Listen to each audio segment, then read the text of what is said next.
नमस्कार, आपण पाहताय न्यूज 18 लोकमत. आपल्या सगळ्यांचं स्वागत. आणि आता जगभरातल्या अनेक महत्त्वाच्या बातम्यांचा वेगवान आढावा. जगाच्या पाठीवर कोरोनाचं मूळ शोधण्यावरून अमेरिका आणि चीनमध्ये सुरू असलेल्या वादावर जागतिक आरोग्य संघटनेनं टीका केली. या सगळ्या वादामागे अत्यंत वाईट राजकारण आहे असं WHO आपत्कालीन विभागाचे प्रमुख डॉक्टर मायकेल रायन यांनी म्हटलंय.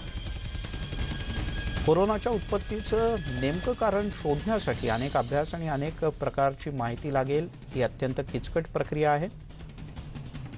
कदाचित यातून हाती काहीच लागणार नाही अशी शक्यताही त्यांनी व्यक्त केली. अमेरिकेचे अध्यक्ष जो बायडेन यांनी कोरोनाचं मूळ शोधून त्याचा अहवाल सादर करण्यासाठी दिलेले आदेश हे कोणत्या पुराव्यानुसार आहेत असाही प्रश्न त्यांनी विचारला. जर शास्त्रज्ञांनी एकत्र येऊन तुम्हाला हवं असलेलं उत्तर शोधायचं असेल तर आरोग्य आणि विज्ञान याच हेतूनं पूर्णपणे अराजकीय वातावरणात काम करण्यासाठी आम्ही परवानगी देऊ शकतो असं रायन यांनी म्हटलंय.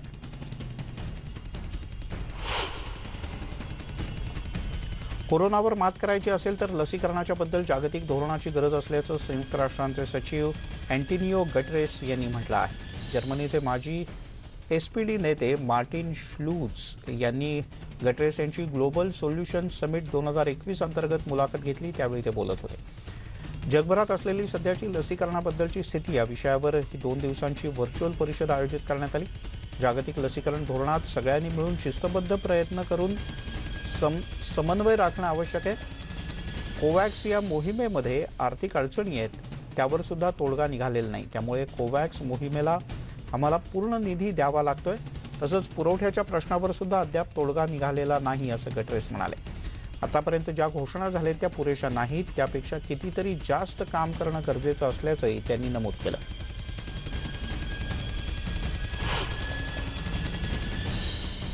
अमेरिकेमध्ये मेमोरियल डेच्या वीकेंड सुट्टीच्या निमित्तानं हजारो अमेरिकन नागरिक घराबाहेर पडलेत. कोरोनामुळे गेले अनेक महिने घरात अडकून पडलेले नागरिक आता विमान प्रवासासाठी जास्त पैसे द्यायला सुद्धा तयार आहेत. हॉटेल्स आणि गॅस पंपाच्या बाहेर रांगा लागलेल्या दिसत आहेत. गुरुवारी जवळपास 18 लाख नागरिकांनी विमान प्रवास केला अशी माहिती मिळते. मार्च 2020 नंतर एकाच दिवसातल्या प्रवाशांचा हा उच्चांक आहे. लसीकरणाचा वाढलेला वेग आणि अर्थव्यवस्थेत झालेल्या सुधारणांमुळे लोकांना बाहेर पडण्यासाठी हुरूप आलाय. लास वेगास, हवाई आणि मायटल बीच तसंच साऊथ कॅरोलिना इथे पर्यटकांची गर्दी दिसते. कोरोनाच्या आधीच्या दिवसांसारखीच गर्दी दिसायला लागल्यानं प्रशासनानं सुद्धा सुटकेचा निश्वास सोडलाय.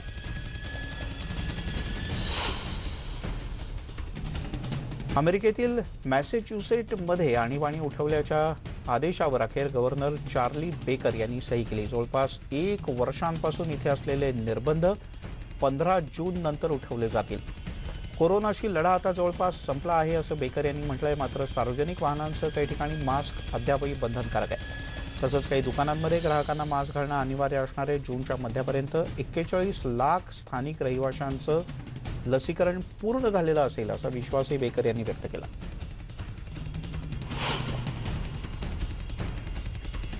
न्यूयॉर्क शहरातील मॅनहॅटनमध्ये हॅरी पॉटर थीमवर एक भलं मोठं स्टोअर उघडलं जाणार आहे. यामध्ये हॅरी पॉटरची पुस्तकं आणि सिनेमाचा खजिना असेल. पर्यटकांसाठी हे स्टोअर मोठं आकर्षणाचं केंद्र असेल. या 2 मजली पुस्तकांच्या दुकानात हॅरी पॉटर थीमवर आधारित पुस्तकं आणि अन्य विविध वस्तू ठेवण्यात येतील.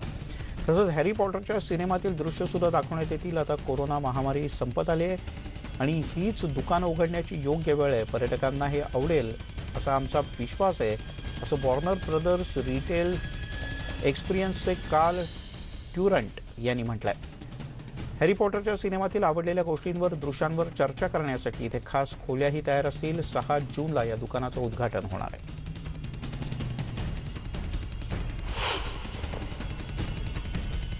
अमेरिकेतल्या जॉर्जियामध्ये पोल्ट्री फार्मच्या कर्मचाऱ्यांनी कोरोनाची लस घेतली. या कर्मचाऱ्यांच्या कामाच्या ठिकाणीच त्यांना लस देण्यात आली. पिलग्रीम प्राईडच्या नर्सेसनं कम्युनिटी कार्यक्रमाच्या अंतर्गत हे लसीकरण केलं. कामामधून वेळ काढणं आणि अन्यत्र कुठे लसीकरणासाठी जाणं या कर्मचाऱ्यांसाठी अवघड होतं. त्यामुळेच त्यांच्या कामाच्या ठिकाणी लसीकरणाचा निर्णय घेण्यात आला.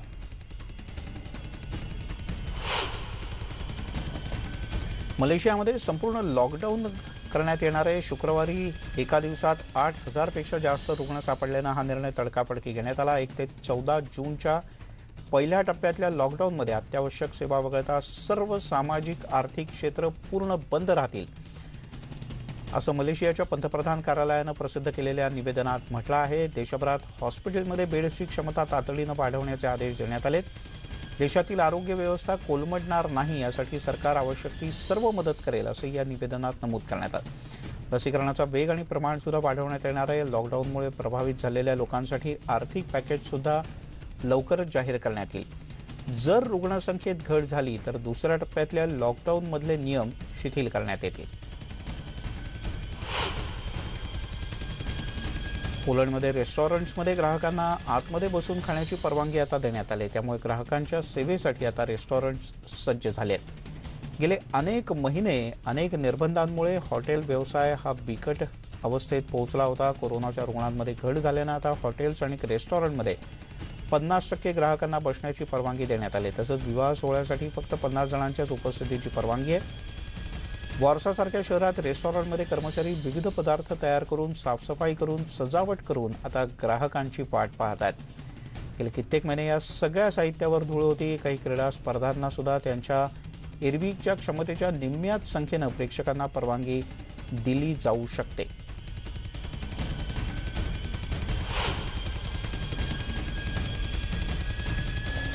कोविडच्या लसीकरणासाठी आता दक्षिण आफ्रिका आणखीन वाट पाहू शकत नाही, असं वक्तव्य दक्षिण आफ्रिकेचे अध्यक्ष सिरिल रामाफोसा यांनी केलं आहे. फ्रान्सचे अध्यक्ष इमॅन्युएल मॅक्रॉन यांची प्रिटोरियामध्ये त्यांनी भेट घेतली. या उभयतांमध्ये सविस्तर चर्चा झाली. दक्षिण आफ्रिकेला लस उत्पादित करण्यासाठी आवश्यक ती सर्व मदत करणार असल्यानं यातले अडथळे मुख्य आता दूर होतील आणि लवकरच इथे लसीची निर्मिती सुरू होईल, असं मॅक्रॉन म्हणाले. आणि त्या परस्परांनी एकमेकांचं अभिनंदनही केलं.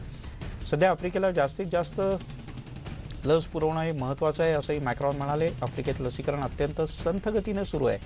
आता त्याला वेग मिळेल असा विश्वास दोन्ही प्रमुखांनी व्यक्त केला.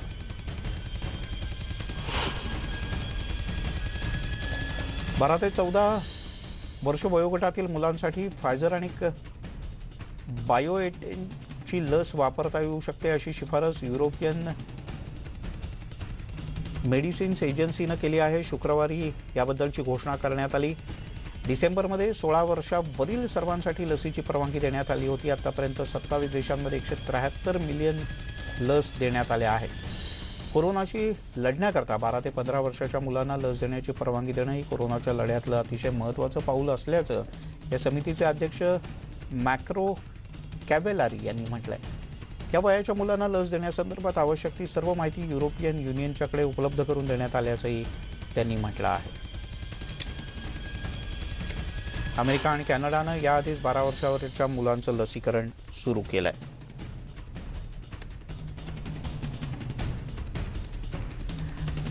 जास्तीत जास्त अमेरिकन नागरिकांनी लस घेतली आहे. बाकीच्यांचं लसीकरण युद्धपातळीवर सुरू आहे. त्यामुळे अमेरिकेचं भवितव्य हे निश्चितच उज्ज्वल आहे, असं राष्ट्राध्यक्ष जो बायडेन यांनी म्हटलंय. व्हर्जिनिया इथे त्यांनी भेट दिली. यानंतर त्यांनी हे वक्तव्य केलं. त्यांच्यासोबत फर्स्ट लेडी डॉक्टर जिल बायडेन आणि व्हर्जिनियाचे गव्हर्नर राल्फ नॉर्थहॅम हे देखील उपस्थित होते. ज्यांनी लस घेतली अशा अमेरिकन नागरिकांचे आम्ही आभार मानतो आणि अभिनंदन करतो, असं राष्ट्राध्यक्षांनी म्हटलं.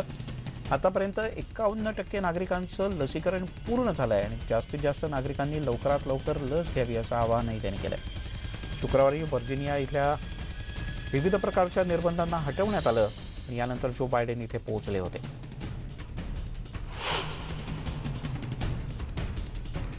अमेरिकेचे राष्ट्राध्यक्ष जो बायडेन यांनी व्हर्जिनियातल्या गिर्यारोहण केंद्राला भेट दिली. आपण पदभार घेतल्यापासून देशानं प्रगती केली आहे, अशी टिप्पणी त्यांनी केली. अलेक्झांड्रिया इथल्या स्पोर्ट्स रॉक क्लाइम्बिंग सेंटरला त्यांनी भेट दिली. त्यांच्यासोबत फर्स्ट लेडी जिल बायडेन आणि व्हर्जिनियाचे गव्हर्नर राल्फ नॉर्थम हे देखील उपस्थित होते.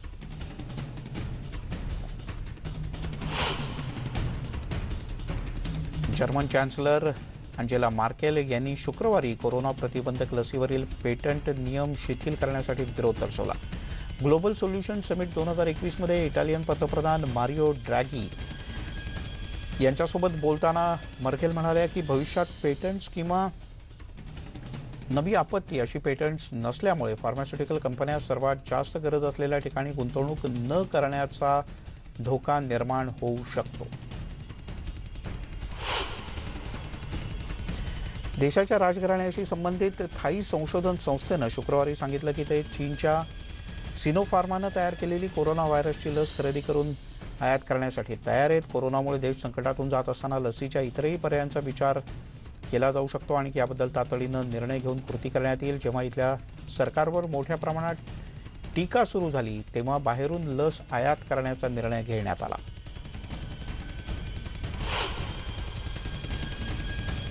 मेमोरियल डेच्या निमित्तानं अमेरिकेच्या सैनिकांना त्यांच्या सेवेबद्दल आभार मानण्यासाठी कृतज्ञता व्यक्त करण्यासाठी राष्ट्राध्यक्ष जो बायडन शुक्रवारी हॅम्प्टनमध्ये वाय जॉईंट बेस लँगले इथे पोहोचले. दरम्यान यावर्षीच्या शेवटी अफगाणिस्तानातून सैन्य काढून घेण्याच्या त्यांच्या अलीकडच्या निर्णयावर सुद्धा बायडन यांनी पुन्हा एकदा भाष्य केलं. अमेरिकेच्या प्रदीर्घ युद्धात अनेक वेळेला सेवा बजावलेल्यांचे आभार मानायला सुद्धा बायडन विसरले नाहीत.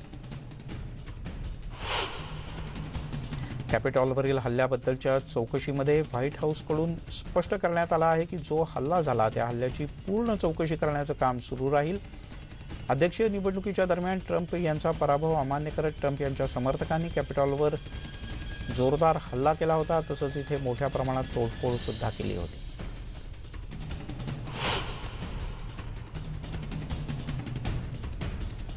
अमेरिकेच्या उपराष्ट्रपती कमला हॅरिस यांनी शुक्रवारी US नेव्हल अकॅडमीतील पदवीधारकांना दिलेल्या पदवीदान समारंभाच्या मुख्य कार्यक्रमात भाषण केलं. कोरोनावरची साथ आटोक्यात आणण्यासाठी संरक्षण दलांनी सुद्धा मोठं सहकार्य केलं असंही त्यांनी म्हटलं. हवामानातील बदल आणि सायबर सुरक्षेच्या आव्हानांच्या संदर्भात इथून पुढच्या काळात सुरक्षा यंत्रणांनी लक्ष केंद्रित करायला हवं असंही त्यांनी नमूद केलं. 175 वर्ष जुनी ही संस्था आहे.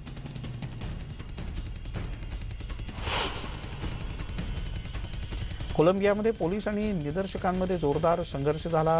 गेल्या महिन्याभरापासून कोलंबियात टॅक्स वाढल्याच्या निषेधार्थ शेकडो लोकांनी रस्त्यावर उतरून आंदोलन केलं. राजधानी बोगोटाच्या बाहेर पोलिसांनी आंदोलनकर्त्यांवर पाण्याचा फवारा सुद्धा मारला. तर निदर्शकांना आवरण्यासाठी विविध प्रकारचे प्रयत्न केले तर आंदोलनकर्त्यांनी पोलिसांच्या दिशेनं दगड फेकले. सुरुवातीला सरकारच्या धोरणांविरोधात ही रॅली काढण्यात आली होती. मात्र नंतर पोलिसांच्या क्रूर वर्तनाबद्दल तक्रारी वाढू लागल्या. निदर्शनं आणि आंदोलन करण्याचा हक्क मिळाला पाहिजे अशी मागणी सुद्धा करण्यात आली. कोलंबियात काही ठिकाणी रस्ते अडवण्यात आले. त्यामुळे इंधनाची कमतरता जाणवते. अन्नधान्याच्या किमतींमध्ये सुद्धा वाढ झाली.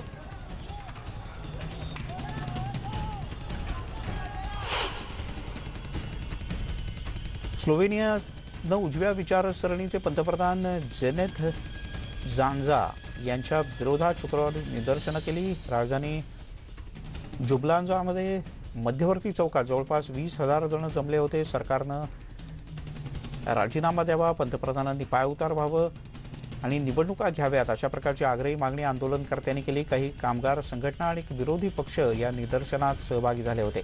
सरकार माध्यमांच्यावर दबाव टाकत असल्याचा आरोप सुद्धा यावेळी करण्यात आला.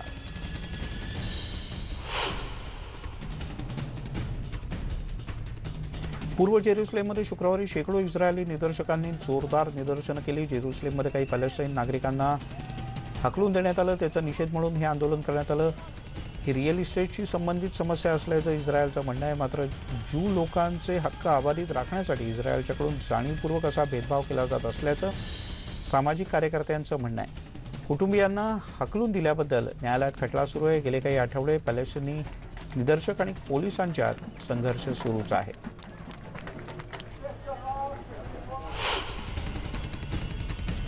बुलेटिनमध्ये घेऊयात एक छोटासा ब्रेक. लगेचच परत येतोय.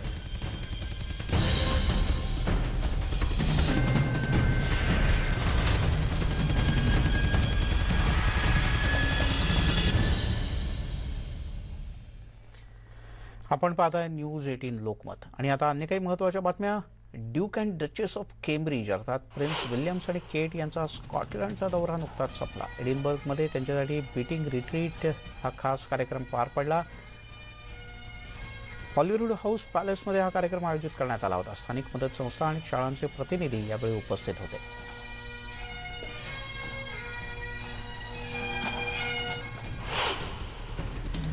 डचेस ऑफ केम्ब्रिज म्हणजेच केट यांनी एका लहानगीची भेट घेतली. केट यांनी आयोजित केलेल्या होल्ड स्टील फोटोग्राफी स्पर्धेत तिनं भाग घेतला होता. ल्युकेमियामुळे तिच्यावर सध्या केमोथेरपीच्या माध्यमातून उपचार सुरू आहेत. त्यामुळे कोरोना काळात ती आणि आई एका ठिकाणी तर वडील बहीण दुसरीकडे राहतात. आपल्या वडिलांना दूर जाताना मिलाही पाहते. अशा प्रकारचा एक फोटो खूपच चर्चेत आला होता. गेल्या वर्षी ऑगस्टमध्ये फोनवरच्या संवादात केट यांनी मिला हिला आपण नक्कीच भेटू असं म्हटलं होतं आणि त्यावेळेला या चिमुकलीनं मी गुलाबी रंगाचा ड्रेस घालेन असं आश्वासनही दिलं होतं. या दोघींमध्ये खूपच छान गप्पा झाल्या.